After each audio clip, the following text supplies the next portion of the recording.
Wilson, he stared up at the menacing beast before him. It was a lion, but it was also no mere lion, for this lion had the ears of a bat, and it had wings and a tail of a scorpion. The beast before him was beyond anything he could think of.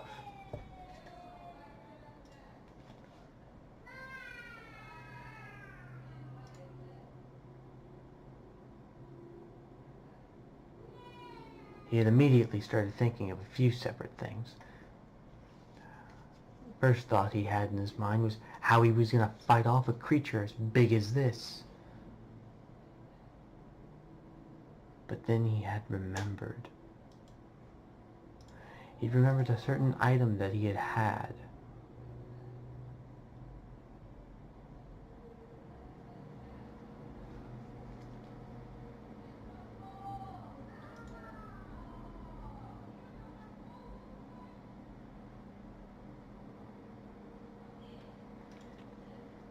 He'd only used this item in special occasions, but now was about special as ever, so he'd probably have to use his party trick.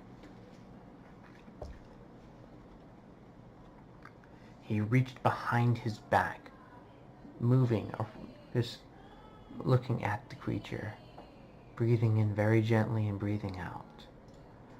Then Wilson yanked out an obsidian spear. An obsidian spear was an extremely powerful weapon, more powerful than many of the other weapons combined. It was made of a special volcanic rock. He was lucky to have made it before his descent here.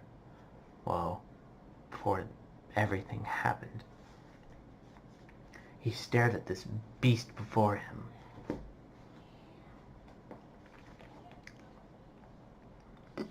Then he had remembered, in his mind,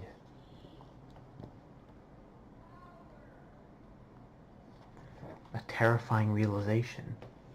Fang and Nightlight were still in danger, and an even scarier thing. What if he were to die? He had given him the special amulet. Both of them. He realized that he had one more amulet left to spare. Sure, he could probably find a way to craft more in this world, but it was a gamble.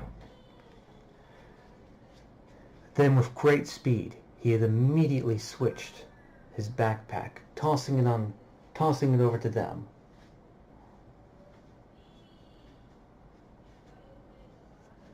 Nightlight had immediately picked it up, knowing that Mr. Wilson would need it for later. He then put on the crystal necklace.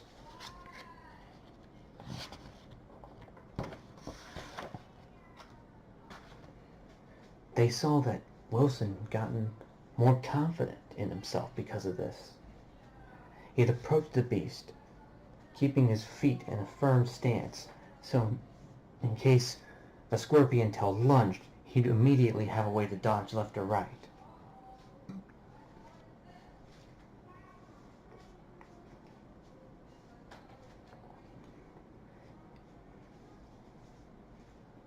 He took a quick glance behind him and looked forward, saying, "All right, you guys need to run." They looked confused. They asked, "What, Mr. Wilson?" "You need to run. Go." "I'll take care of this. Just run. Run while you can. I'll make sure this thing doesn't catch up. Ponyville's just down there. Make your run for it. I'll hold it off." They looked. They were about to interject, till the beast roared. They both shrunk and followed Mr. Wilson's orders as they ran to Ponyville to go get help. The beast lunged its tail. Wilson immediately maneuvered left, moving back his spear and stabbing into the base of the tail. The creature roared in agony.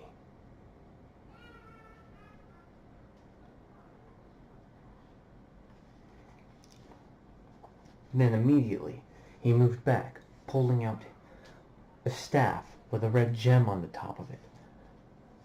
Yanking back the staff, a red glow emitted in the center of the staff as he moved it forward, yanking it. It shot off a burst of energy that went and slammed into the Manticore's left leg, catching it on fire, catching it ablaze. The beast roared a mighty roar in protest.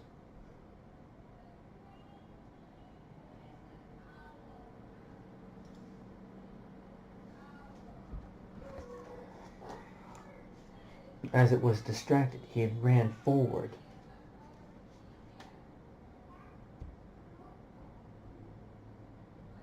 Sprinting with great speed, and decided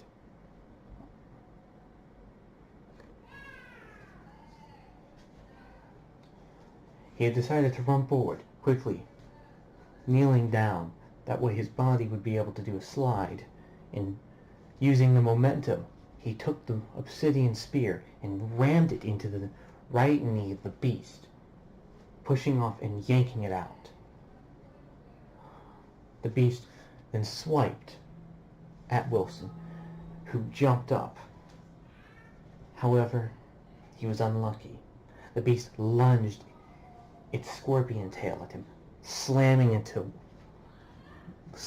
the base of Wilson's stomach. A sound of pain emanated from Wilson, as an also odd sound of an instrument, which made a horrible sound. Wilson never understood, but that sound would happen when he would usually get hurt.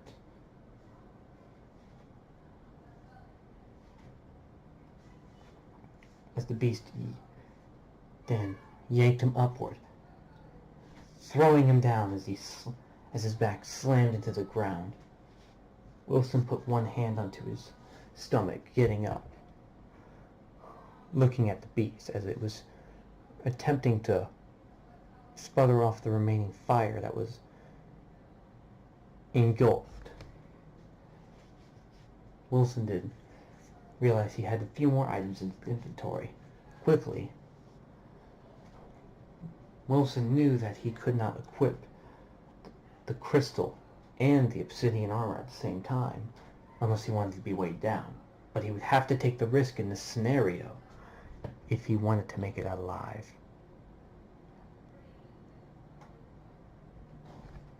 He then took to putting on the armor along with the crystal. He then took out two separate items. He loaded in a green-looking dart into a small lengthened cylinder, putting it to his mouth and blowing into it, launching the projectile out as it hit into the chest of the beast, who didn't take anything of it. And then Wilson retreated back, taking a regular spear and loading it into a weird cylinder object with a grip on the bottom of it. This was a spear gun, but the beast didn't need to know that. As he loaded the spear, the beast charged. He lifted it up and fired it. It went and slammed right into the beast's chest, impaling. The beast stumbled back a few steps in pain. As Wilson attempted to load another one, the beast couldn't let this happen, and it knew it. The beast quickly jumped. Wilson looked in horror at the beast. He knew that if he didn't do something now,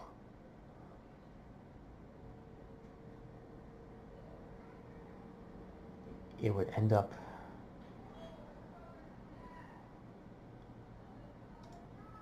he might end up dead. So immediately he yanked out a staff with a purple gem on it. Then he moved it back and yanked it forward, his body manipulating into a shadow. Before he could, the beast had swiped slashing part of his armor. He didn't adjust the armor correctly, so, of course, it had fallen off. But the gem was still on. His body warped into shadows, and then went to the location which he was at, which he looked towards. He had reappeared, his body re-enveloping into his full form, and he put back the staff, immediately turning to look at the beast, who was looking around confused. He had taken out his fire staff again and launched another fireball at the beast, slamming into its left leg, engulfing up to its tail. The beast roared in anger. Wilson had had enough of this thing. It threatened to hurt Fang and Nightlight, the only two that he had spoken to in years. The only thing that he had had a chance to speak to. The only interaction he'd had in years.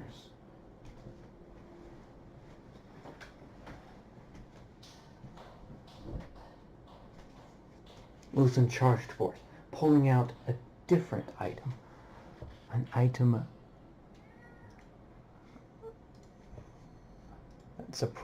that may or may not surprise many.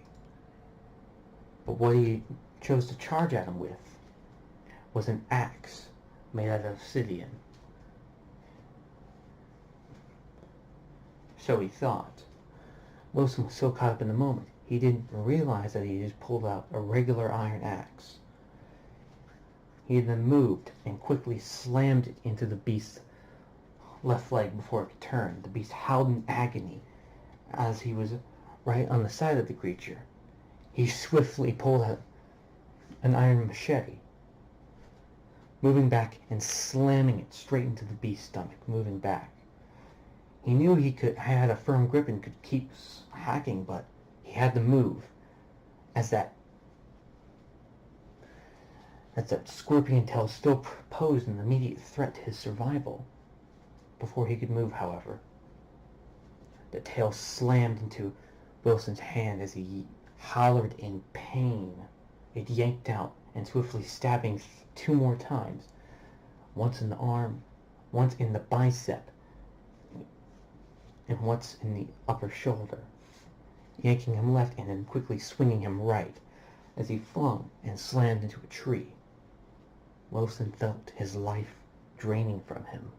He knew he was close to death.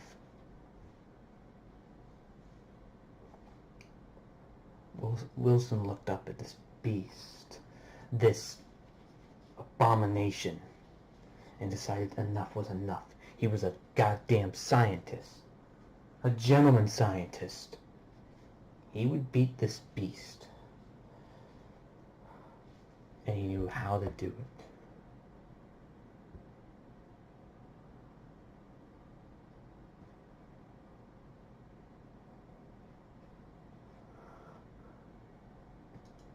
He stared at this beast in front of him.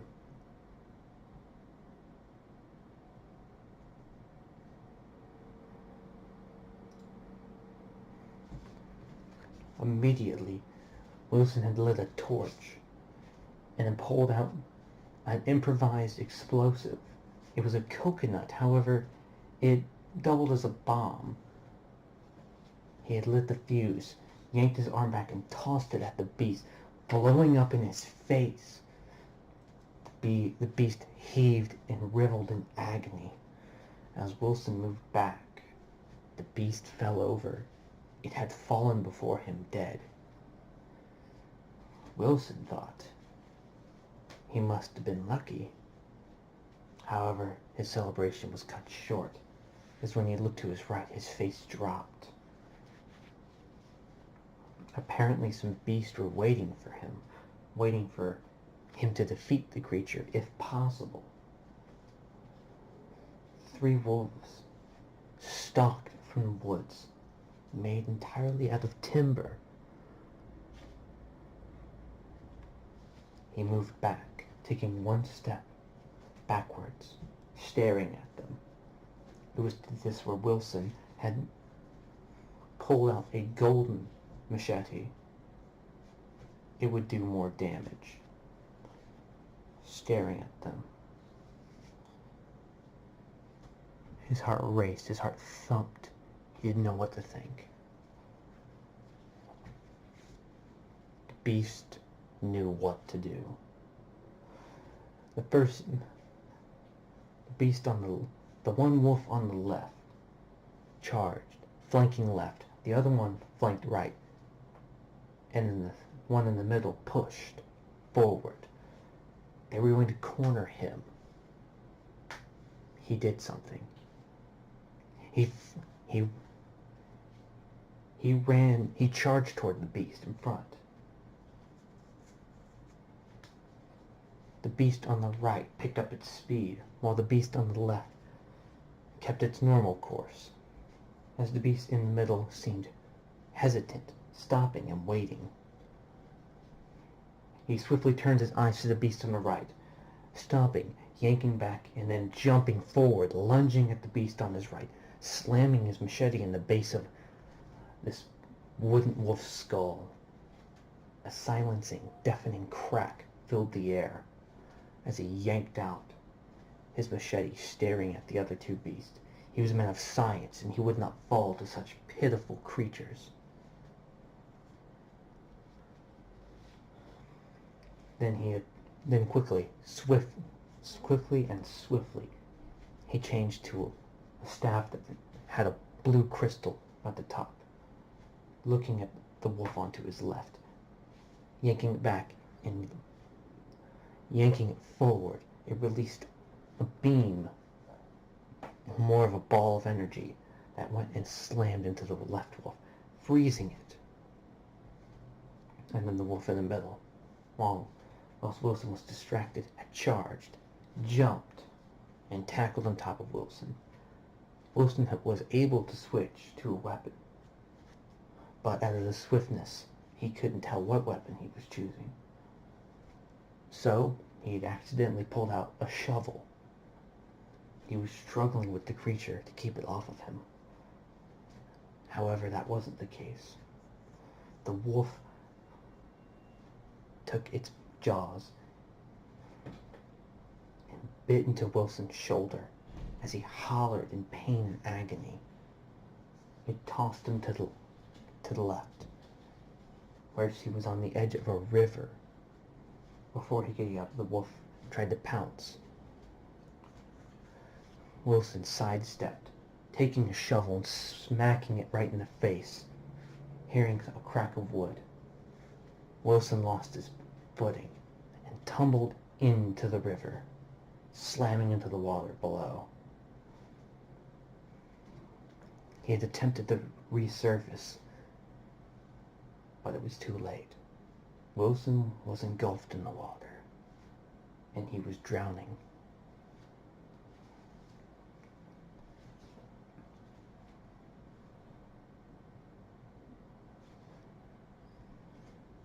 Wilson's head was spinning. His eyes opened as it was daytime. He'd taken his hand and placed it to the base of his head, groaning in pain as he lifted himself up, blinking, looking around. His surrounding was different, to say the least. He knew what he had to do. He began working. His efforts had paid off, as immediately he made a fire pit in the immediate area he was in, and also made a tent, whilst making a few basic gardens, planting seeds. He had found some gold in his pockets from earlier, and he had even crafted a backpack, putting it on. Then he was able to make a science machine and an alchemy engine.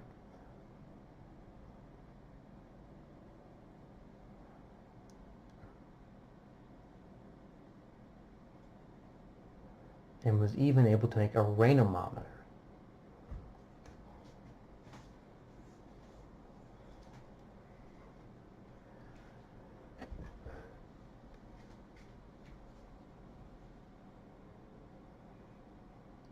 He stood there, stretching.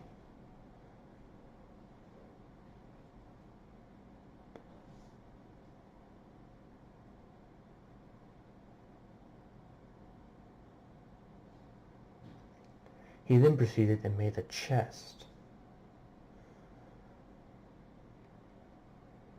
Sitting there.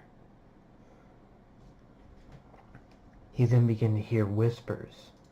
He looked around him and saw the shadow creatures. His eyes widened. He didn't even realize it. He looked and his heart dropped. His sanity, it was down significantly. If he didn't find flowers and pick them to make a garland or a flower crown, he would go insane and the monsters would kill him, surely. He began yanking his head left and right. He bolted into them. He bolted, looking around for flowers, anything.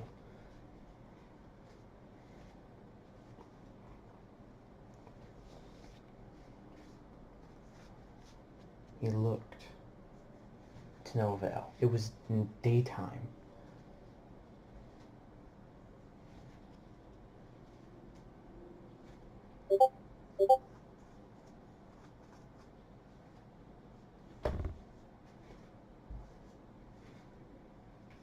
Wilson limped through the forest, limp running. His body was strained, but he was running for survival. As he finally knew, he'd went insane. The shadow creatures could now attack him and could kill him. He had a very basic theory, that these creatures were not attacking him. However, he was attacking himself, killing himself, and he didn't even know it. It was a basic theory, but it was one that he'd have to work with. As he began limping, he was able to pick up a few flowers and make a flower crown, but he was still injured heavily. He couldn't take another fight. His crystal was still intact.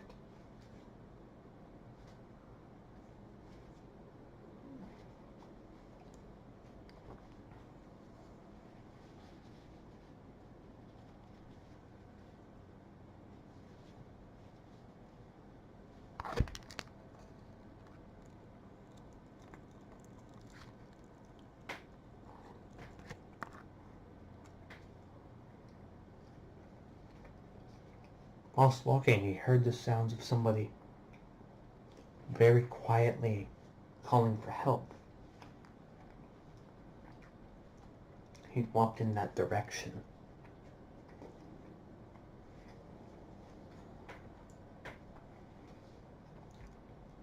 And there stood a pony.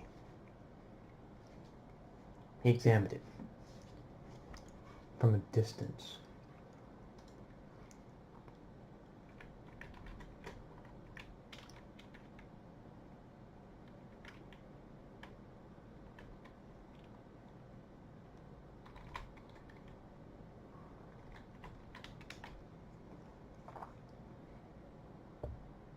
Whilst examining the creature from a distance,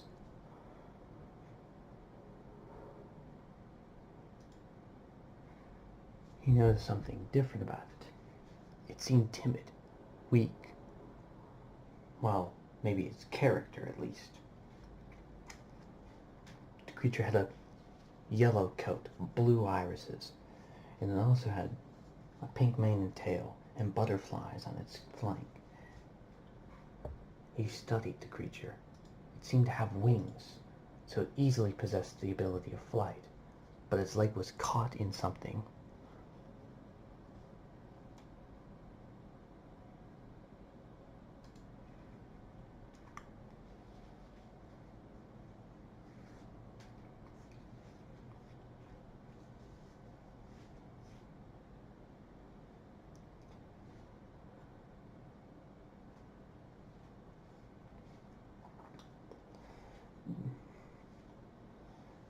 Fluttershy was crying until she felt something. get shoved off of her.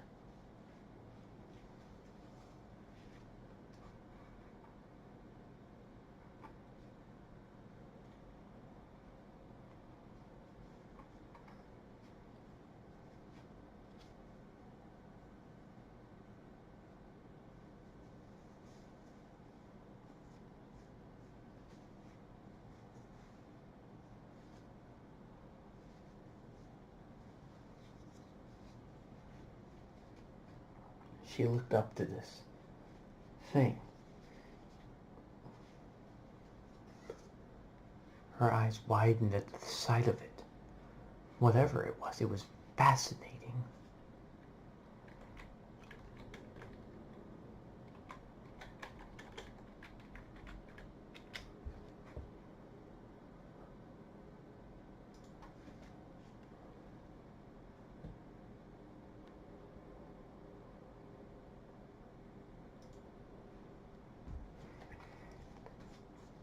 The creature in front of her had